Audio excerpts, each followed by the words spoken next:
Okay. Good day. I am from Global Ace Agency here in Malaysia, and I am the Philippine recruiter. I receive your buy data from Alawa L Agency in the Philippines. Am I right? Yes, ma'am. Can you speak English or can you understand English? I can understand English. Are you a 100% willing to come here in Malaysia without any hesitation? Yes, ma'am. Do you have any friends or any family members working here? No, ma'am. Our interview, this is recorded and it will be uploaded in our YouTube channel, but at the same time, your profile will be uploaded in our website. Do you agree? Yes, ma'am. Can you help me introduce yourself, please? I'm Indy M. Coloma. I live in Aviera Sebastian Teque. I'm 37 years old. Have a single mother and in live-in partner. I have one kid. Okay, I need to know some few more details from you. You are single with live-in partner, correct? Yes, ma'am. When is your birthday? May 20, 1987. What is your height and your weight? My height is 5'1" and my weight is 56. What is your religion? Several Catholic. What is your educational background? High school graduate. High school graduate. So you mentioned that you got one child. So who will going to take care of your child once you come to work here in Malaysia? My husband. How old is your live-in partner and what is his occupation? 39 and she is fisherman. 57. 57. 49. 47. 39. Okay. So did he allow you to come and work Ye- abroad? Yes, ma'am. No problem. No problem. Are you healthy or do you have any health issues? Yes, I'm healthy. Healthy, yeah? No problem, ah? No problem. Piturak na po ako, ma'am. Okay, so in your by data, it was stated that you have a working experience way back 2016 to 2018 for 2 years. And according here, you finish your contract. You do general house chores, cooking, laundry, and ironing. And you also take care of a male elderly, which is 94 years old. Am I right? Yes, ma'am. What happened? Why you decided to go back home Philippines and didn't continue working to this employer? Because I'm finished my contract. So you didn't renew lah. No. Okay, way back 2018 to 2019, you worked in Kingdom of Saudi Arabia for 1 year. Yes, ma'am. What happened? Why you didn't finish your contract? I have a problem with my employer. What kind of problem is that? Is She Physical is what? Abuse. no. In the another house, he is by me in the another house. Oh, sold you in other houses.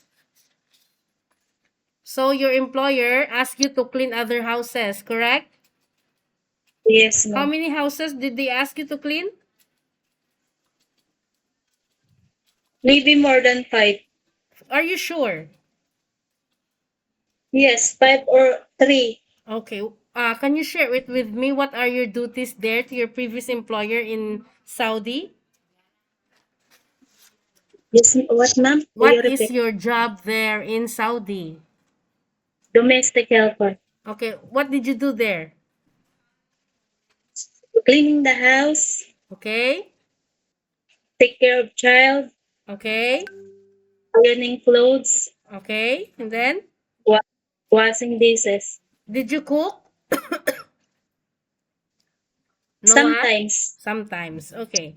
So how old is the child that you take care? maybe she is 8 and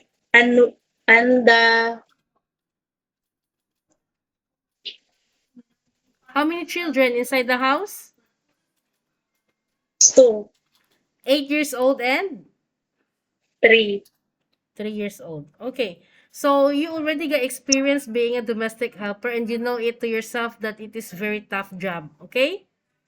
Yes, Are you ready for any task that the employer will be given to you? yes, ma'am. You need to be flexible, you need to be multitasking, okay? Yes. Are you okay to take your children while doing house chores at the same time? Yes, ma'am. Can you take your baby? Yes. Can you take care elderly people? Can you take care elderly people? Yes, ma'am. Can you cook?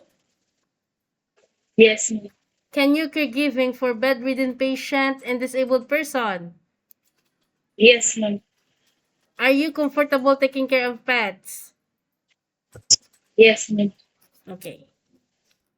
You have a 2 years contract. You will sign a 2 years contract. It's not 2 days, it's not 2 weeks, it's not 2 months, and definitely not 1 year. Once you breach your contract, you know that there will be a consequences, which is you need to pay your employer. And at the same time, the agency, as nobody forced you to come and work here in Malaysia, right? Correct? Yes, ma'am. Thank you. Any uncertain Or situations that might happen to your family back in the Philippines, please remind yourself that you cannot easily go back home, okay?